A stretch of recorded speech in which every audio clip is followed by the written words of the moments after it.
bagikan kepada teman-teman, dan like dari Tuhanlah Pertolonganku channel. Saudara-saudariku yang terkasih, di dalam Injil ini dikisahkan Yesus pergi ke Kapernaum, kota di Galilea. Lalu mengajar di situ pada hari-hari Sabat. Nah, ini rupa-rupanya pada hari-hari Sabat ini banyak orang berkumpul sehingga dengan mudah Yesus mengadakan pengajaran di daerah tersebut. Mereka takjub mendengar pengajarannya sebab perkataannya penuh kuasa. Jadi tidak hanya kata-kata seperti seorang yang mengajar untuk menyampaikan atau mentransformasi pengetahuan saja, tetapi juga kata-katanya ini penuh kuasa.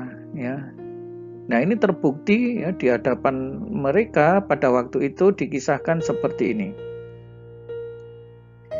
Di dalam rumah ibadat itu ada seorang yang kerasukan setan, dan ia berteriak dengan suara keras. Wah, ini Yesus adu fisik dengan setan. Kita percaya mesti Yesus akan selalu menang. Nah, kembali ke sini saudara-saudariku, ada sesuatu yang menarik. Di dalam rumah ibadat itu ada seorang yang kerasukan setan. Loh, kerasukan setan di dalam rumah ibadat. Nah, itu berarti kita harus hati-hati Ternyata di dalam rumah ibadat itu pun bisa saja setan itu merasuki seseorang. Dikira kalau sudah di rumah ibadat aman. Bisa saja kita tidak kerasukan setan sampai seperti orang kesurupan, kan?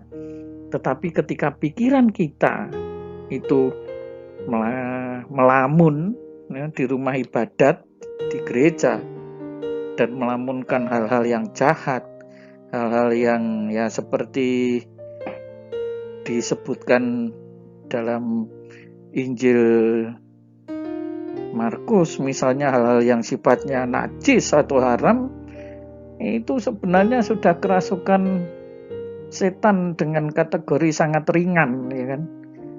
Pikirannya di gereja tapi percabulan, pikirannya di gereja tapi iri hati, di gereja tapi berpikir mengenai kesombongan atau merencanakan hal-hal tersebut.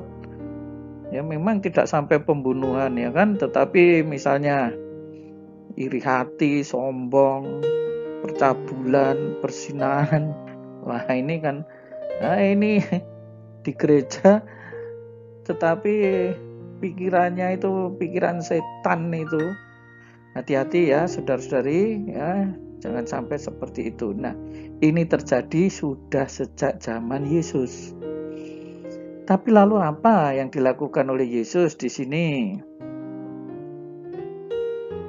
Ia berteriak setan itu waktu itu, Yesus orang Nazaret, apa urusanmu dengan kami? Loh, dia sudah khawatir melihat Yesus ini. Apa urusanmu dengan kami? Jadi ada kekhawatiran pada si setan, ada ketakutan pada si setan. Kekhawatiran apa? Engkau datang hendak membinasakan kami. Aku tahu siapa engkau, yang kudus dari Allah.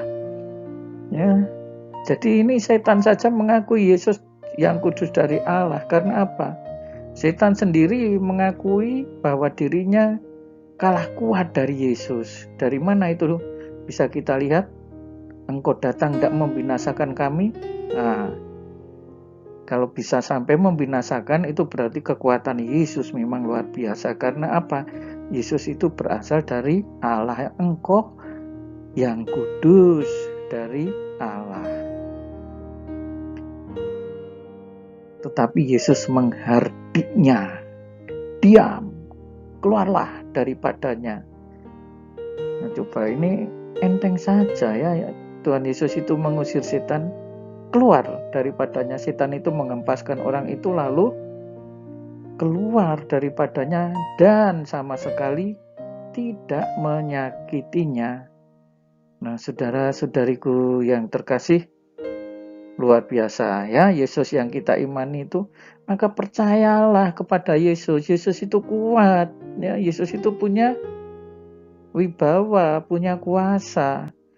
Nah, kadang-kadang orang Katolik takut kalau ada setan, katanya takut disantet, ada yang menggunakan ilmu hitam dan seterusnya. Tapi dia tidak datang kepada Yesus, malah datang juga kepada induknya setan.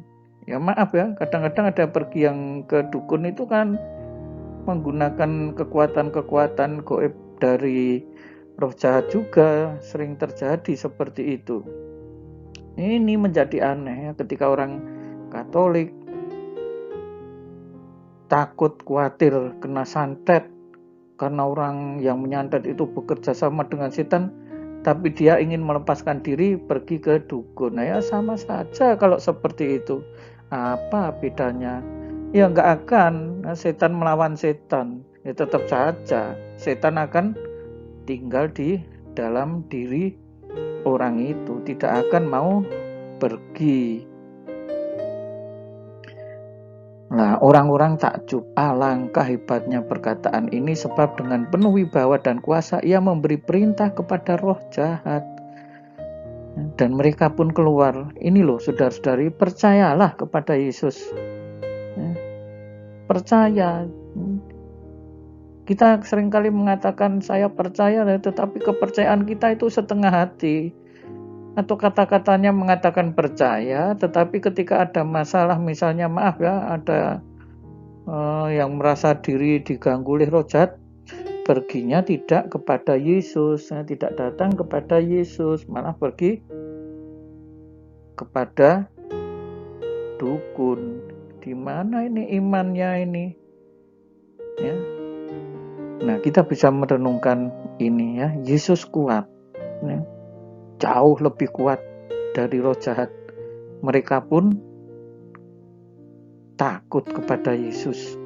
Yesus kalau mau saat ini juga bisa membinasakan roh jahat. Apalagi cuma mengeluarkan roh jahat dari diri kita, diri saudara-saudari kita. Ya, tentu saja berita yang seperti ini segera tersebar ke mana-mana di daerah itu. Nah, saudara-saudari, selamat merenungkan. Tuhan Yesus memberkati. Salam damai, berkat dalam. Mohon dibantu untuk subscribe dan bagikan kepada teman-teman serta like dari Tuhanlah Pertolonganku channel. Saudara-saudari sekalian, pekerjaan saudara, aktivitas saudara, keluarga saudara dilindungi dan diberkati oleh Allah yang Maha Kuasa, Bapa dan Putera dan Roh Kudus. Amin.